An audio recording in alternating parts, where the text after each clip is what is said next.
From Washington, this is VOA News.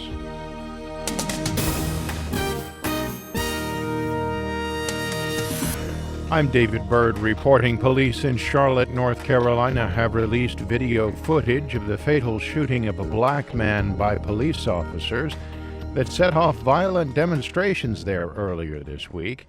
Charlotte Police Chief Kerr Putney said Saturday that the footage is being released because it would not negatively affect the North Carolina State Bureau of Investigation's inquiry into the shooting. We're releasing evidence that we believe, based on our fact-finding mission, that it will give you indisputable evidence that the facts we started with are the facts that remain today based on two independent investigations up until this point.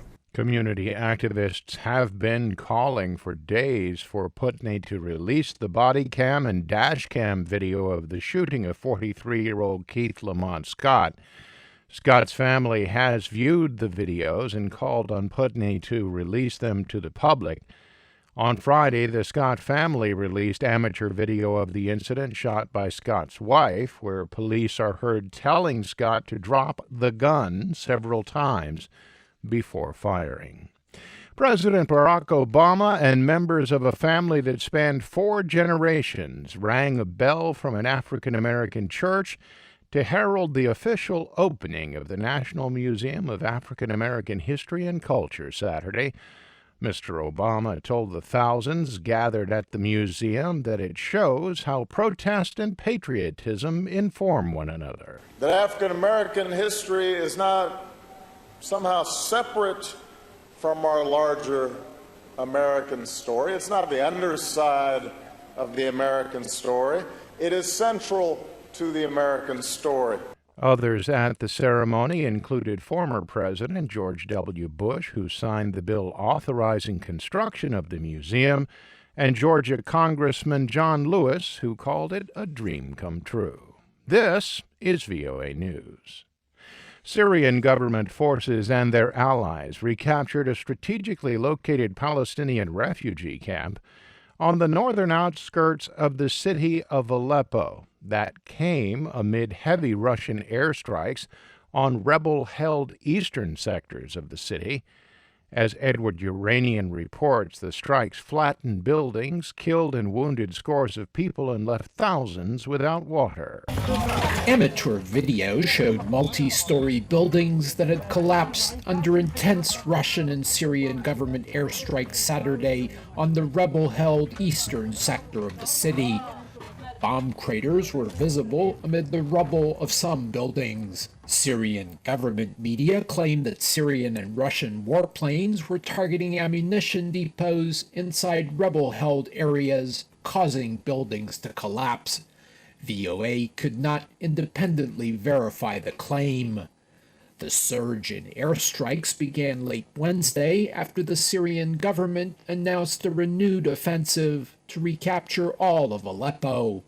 That move came after the U.S. and Russia were unable to salvage a ceasefire that had lasted for nearly a week. Edward Uranian for VOA News, Cairo. European leaders gathered in Vienna Saturday to discuss how to better fortify the EU's outer borders against illegal migration and trafficking. German Chancellor Angela Merkel said that stopping illegal immigration and human trafficking are what she called essential elements of the way forward. She said on the one hand, it is necessary to discuss with Turkey the last conditions that are not yet fulfilled. Yet on the other hand, it is also necessary that especially Greece enforces the one-to-one mechanism, namely the sending back of refugees that are arriving illegally.